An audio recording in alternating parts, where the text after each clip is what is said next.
It gives me great pleasure to introduce the 10th Secretary of Veterans Affairs, the Honorable Robert Wilkie. Mr. Wilkie was confirmed by the United States Senate on July 23, 2018, and sworn in on July 30th, 2018, after earlier serving as VA's acting secretary. Before coming to the VA, Mr. Wilkie was Undersecretary of Defense for Personnel and Readiness, the principal advisor to the Secretary and Deputy Secretary of Defense on Total Force Management. He has over 20 years of experience at the national and international levels. As Undersecretary of Defense, Mr. Wilkie served James Mattis as Assistant Secretary of Defense. He served both Robert Gates and Donald Rumsfeld. Before that, Mr. Wilkie was Special Assistant to the President for National Security Affairs and a Senior Director of the National Security Council. He is an officer in the United States Air Force Reserve, and he previously served in the Navy Reserve with the Joint Forces Intelligence Command, Naval Special Warfare Group 2, and the Office of Naval Intelligence. Mr. Wilkie is a recipient of the Defense Distinguished Public Service Medal, the highest non-career civilian award from that department. Ladies and gentlemen, our VA Secretary, Mr. Robert Wilkie.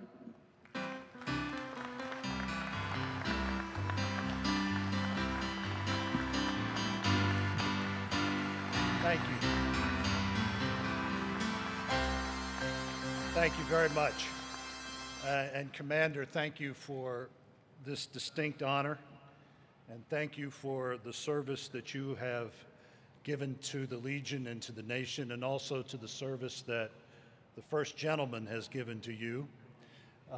Your family's tradition says a great deal about this institution. Some of you may have seen a Senate confirmation hearing. That's something out of like a 1950s detective movie where there's one victim and the only thing missing is the bulb over your head. So I went through that. I've been through it several times, but most recently back in July. And you know the lineup. There's the victim, me. My wife and family are sitting behind me, but behind them was the American Legion.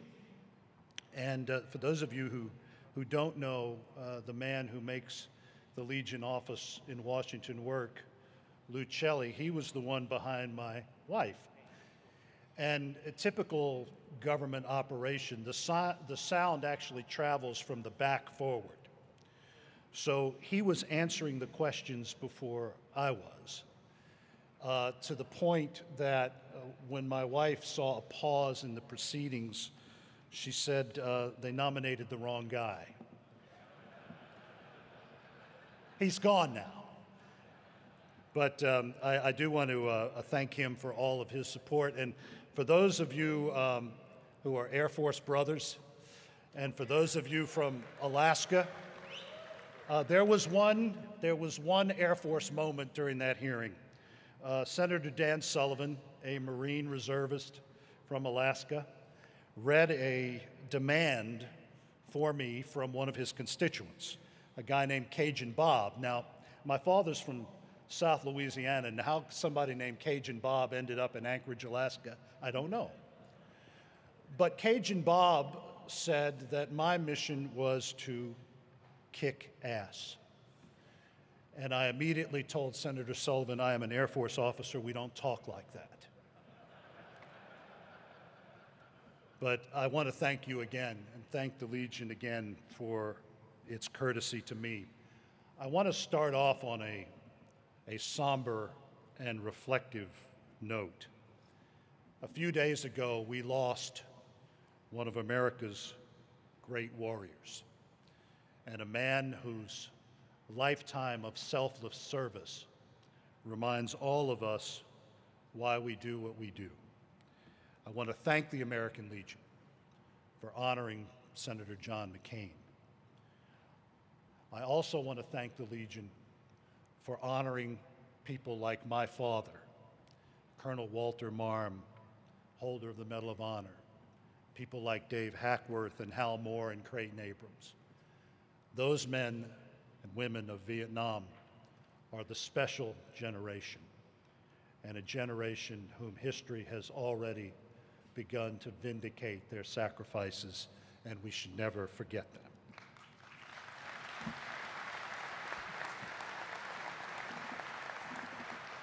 So let me begin with a story from 100 years ago that some of it took place right here in Minneapolis.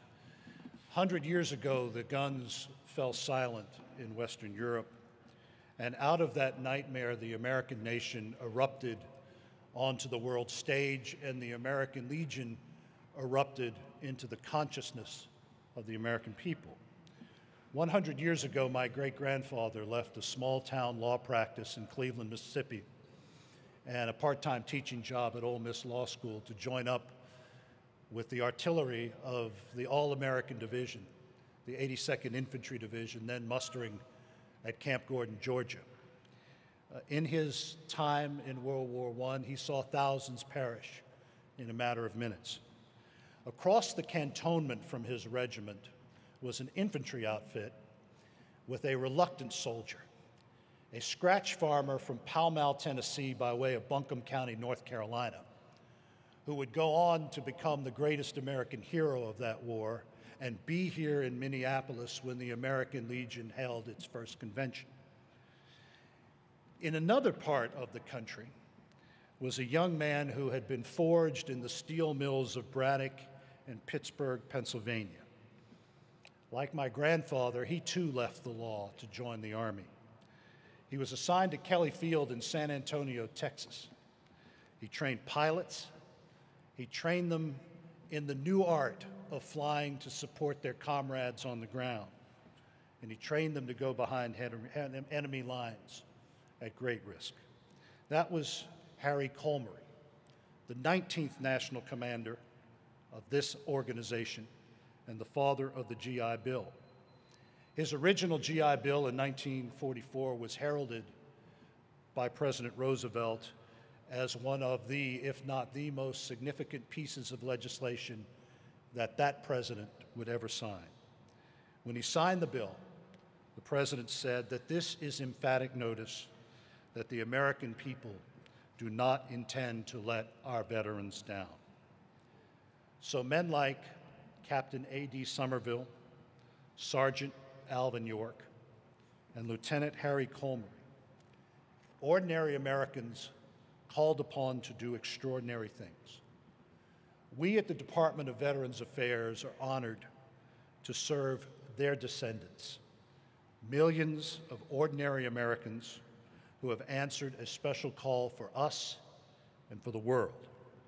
And the American Legion has been in the forefront of that noble mission since the beginning. You were powerful advocates for the establishment of the Veterans Bureau in 1921. In 1924, you told the President of the United States to expand access to include non-service connected illnesses, legislation that changed what it fundamentally means to care for all of those who have worn the uniform.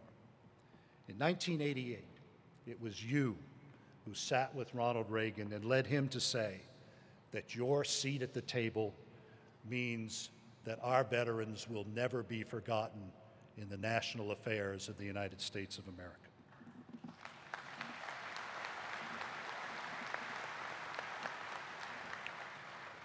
Last year, President Trump was here, and he summed it up in his way, that the American Legion embodies the spirit of patriotism that is the true source of our strength and the best hope for our future.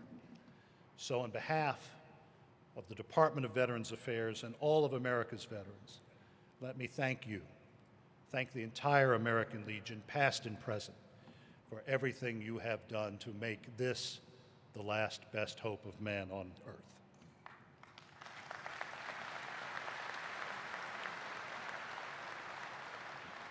I have been privileged to see this military life through many angles. I am the son of a gravely wounded combat soldier. One of the more traumatic days, the most traumatic day of my life, was being told that my father had been terribly wounded in the invasion of Cambodia in 1970. I was 6. What we didn't know then was that we would not see him for a year. He spent that time in Army hospitals in both Honolulu and California. And when he returned to us, having gone to Vietnam at 6'2", 240 pounds, he came back 6'2", but weighing 115 pounds. I watched that agonizing recovery, and it was that moment that was on my mind when the President asked me to come serve with you. I've also seen this veteran's experience through the lives of my schoolmates at Fort Sill and Fort Bragg, whose fathers did not come home. And I've also seen this veteran's life through the eyes of the children of the men who were held in captivity in Hanoi during those terrible years. So what I want to convey to you as the new Secretary of Veterans Affairs, I want this to be a call to arms for each of you. In my tenure, in the short time that I am privileged to carry the flame that was lit on revolutionary fields in the 1700s, I pledge to you that this is a bottom-up organization, that the Legion has the seat at the table, that you have the open door to that 10th floor of the Department of Veterans Affairs, and I've told Lou, if I ever get stuck on that 10th floor, throw me out of the window immediately. So let me tell you a little bit about my philosophy. VA is about serving veterans. So what does that mean?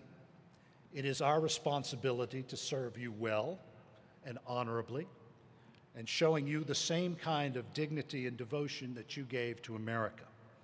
So my prime directive is customer service.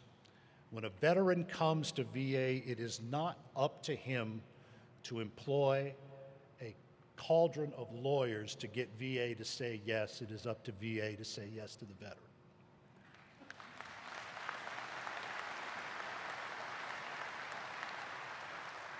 That is customer service.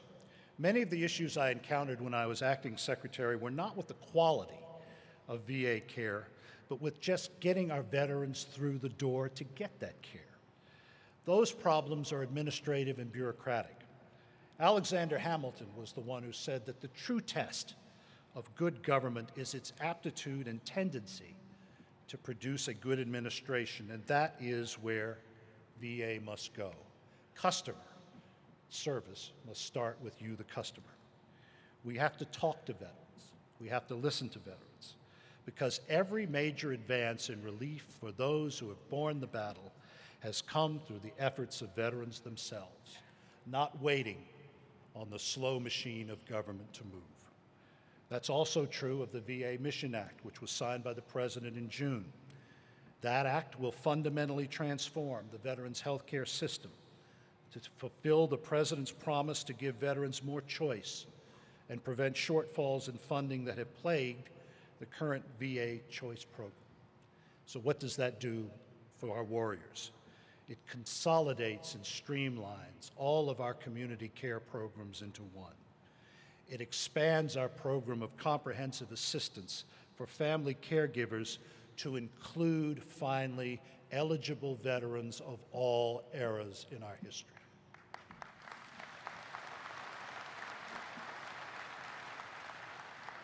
And importantly, it strengthens my ability to recruit and retain the quality healthcare professionals that you deserve. The result will be a modern, integrated, patient-centered healthcare system, providing maximum choice of quality healthcare options. So, what are those options? One absolutely essential option is the availability of care who specialize in treating veterans in the language of veterans. These people need to know what each of you have been through, what your special needs are, and who can meet those needs efficiently and effectively. This is not an option that the private sector can provide. The private sector cannot replicate VA's expertise in things like spinal cord injury, traumatic brain injury, rehabilitative services, prosthetics, audiology, services for the blind, and suicide prevention. I will say to you what I said to those senators in July. There is one unspoken fact of VA life that can never be replaced. It can never be replicated. It can never be privatized. That is the community nature of the VA experience. For your service to America, you deserve to come to and be treated by those who know what you and your families have gone through.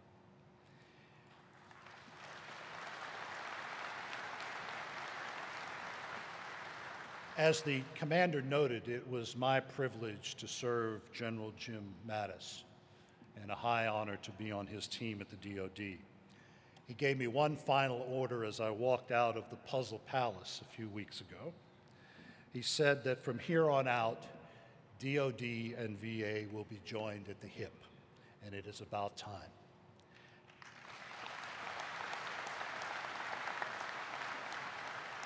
I have been given instructions from him to make our new electronic healthcare record system work so that from the time any young American enters the service to take his first or her first physical to the time that he or she first walks into the VA, there will be a continuous, holistic record. No longer will people like my father have to carry around an 800-page record that began for him in the Kennedy administration.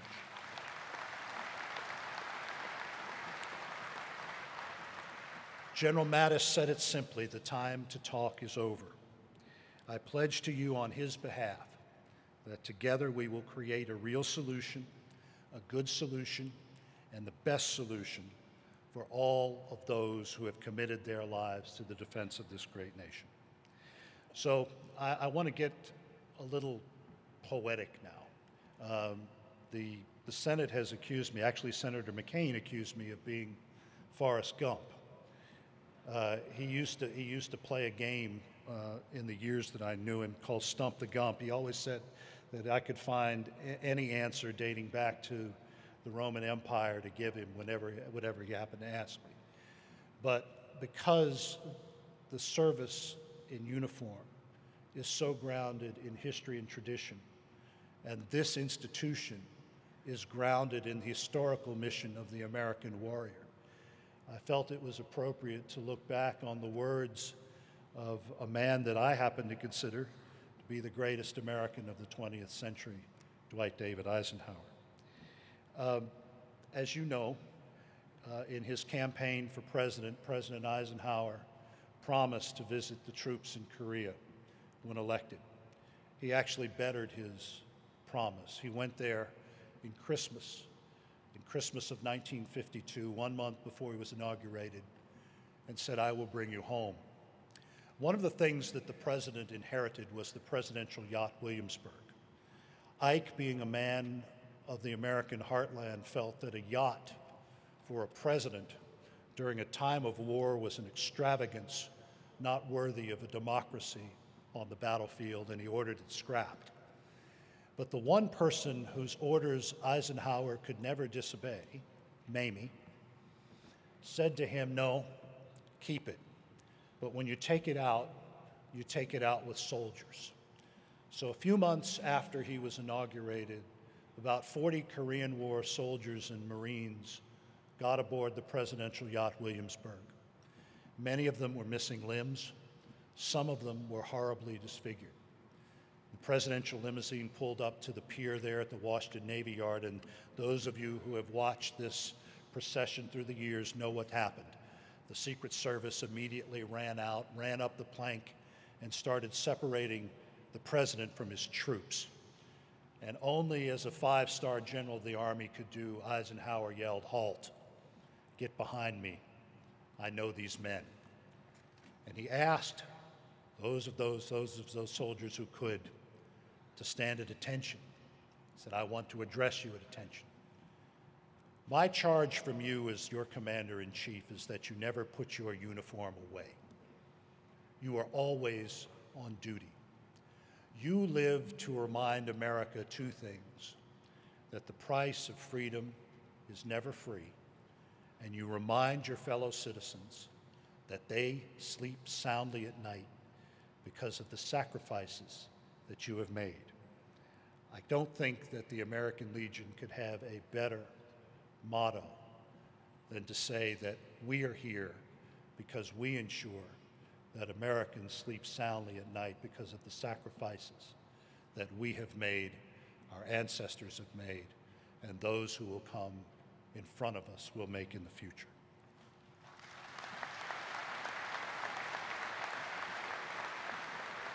So Eisenhower, the year after he made those statements on the Williamsburg, appeared with you. He spoke to your national convention in 1954. And he said, to help keep America strong, to help keep her secure, to help guide her on the true path to peace, there is no group better qualified than you of the American Legion. And then he appealed to each and every one of you. May courage, wisdom, and determination make the American Legion an instrument of ever-increasing value to the whole of America and to the free world. President Eisenhower, were he here today, would be proud of all you have done and all that you are doing. Harry Colmery would be proud. I know that I am proud to be with you today and to be working with each of you as we move forward. I am also deeply honored to be here on the 100th anniversary of your first convention and the 100th anniversary of the end of the war to end all wars, when my ancestors and yours put down their arms to return home in the hope that peace would spread throughout the world. God bless you. God bless this Legion. God bless the United States of America and all of the good things that she stands for. Thank you all very much.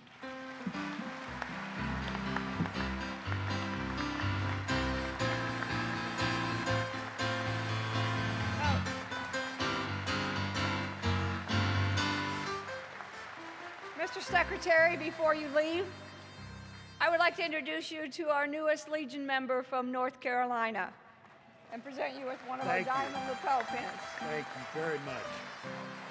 And then we'll do photos over Yes, there? I'll do that right there.